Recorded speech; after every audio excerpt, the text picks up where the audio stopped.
Tires are where the rubber meets the road, but they can also be very confusing if you don't know what you're looking at. So follow me and I'll give you a better idea with your next set. Today we are looking at 265/60R20 Atturo Trail Blade XT tires. This is an Atturo brand tire.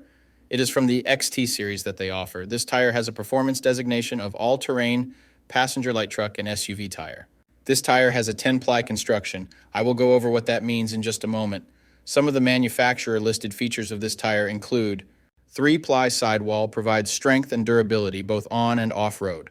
Large shoulder blocks give excellent grip in loose sand and mud. Smaller center tread maintain excellent on-road manners. Knife blade sidewall elements offer protection and style. Multiple sipes across the tread enhance traction in rain and snow. Rim guard provides protection against curb damage to wheels. So to start, we will look at the tire size. This is one of the most important parts, if not the most important part of your tire shopping journey, because if you order the wrong size, they more than likely won't work on your vehicle. This tire size should be showing on the screen right now. So let's work from left to right and break down what these three numbers mean. There's so many numbers on a tire to consider, so let me go over what each of them means. The first number is for the section width of the tire. The section width of 265 in this sequence refers to the tire's width in millimeters. In other words, this tire is 265 millimeters wide, from sidewall to sidewall. The second number in the tire size refers to the aspect ratio.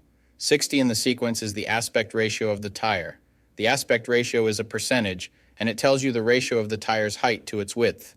In this example, the aspect ratio number 60 means that the tire's height is 60% of its width. The third and final number of your tire size refers to the rim size or diameter. 20 is the diameter of the rim this tire will go on. The rim size of 20 in this scenario indicates that this particular tire would fit a rim with a 20-inch diameter. Keep in mind this number is not negotiable. Unlike the first two numbers, you can't upsize and downsize this part. The only time this number will be different is if you are actually changing the size of your rim. So for example, if you find a fantastic deal on a set of 265/70 or 17 tires, you absolutely cannot use them in place of your current 265/70 or 16 tires, unless you are actually changing the rim size also from 16 to 17. Now, let's get into the other important info on a tire.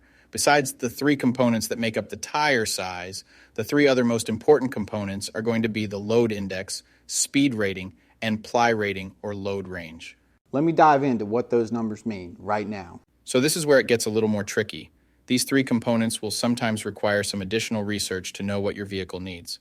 So let's start with the ply rating/load range. These tires have a 10-ply construction. Each designation represents a different term when looking at a tire. This can directly affect things like max tire pressure and also plays a part in the next two numbers we are going to talk about.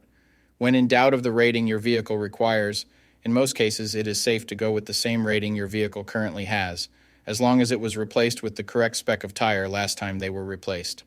Now let's talk about the other two components, load index and speed rating. Next to your tire size, you will see a number and letter combination like 121S. The number 121 is the load index. This is the number relative to the weight capacity of the tire. The higher the number, the greater the load carrying capability of the tire. Load index ranges from 0 to 150. If you are replacing your tires, they have to be the same or higher load index, never lower.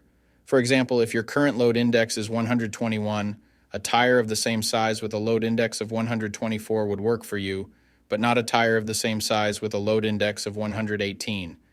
If you replace your tires and the new ones have a lower load index, the tire has a higher likelihood of bubbling and eventually blowing out. So make sure you pay attention to this when buying your set.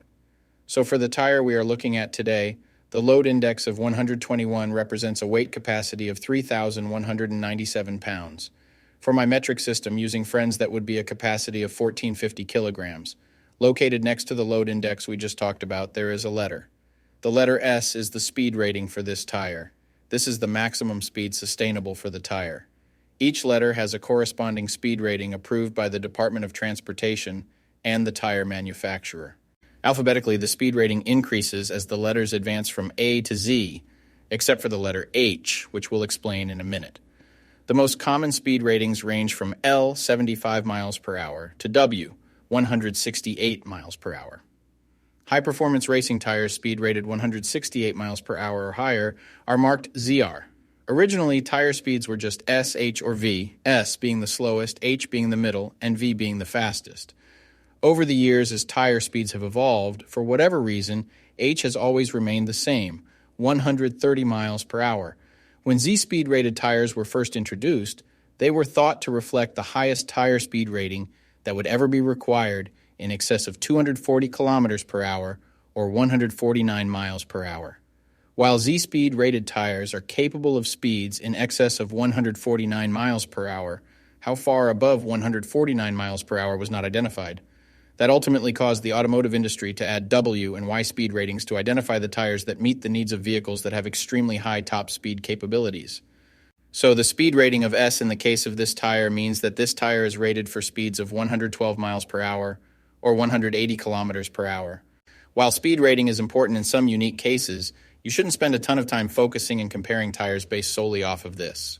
While you do want to make sure the tire matches your vehicle manufacturer's specified speed rating, in almost all cases, the speed rating of a tire should always be above 85 miles per hour, which is technically the fastest posted speed limit anywhere in the United States.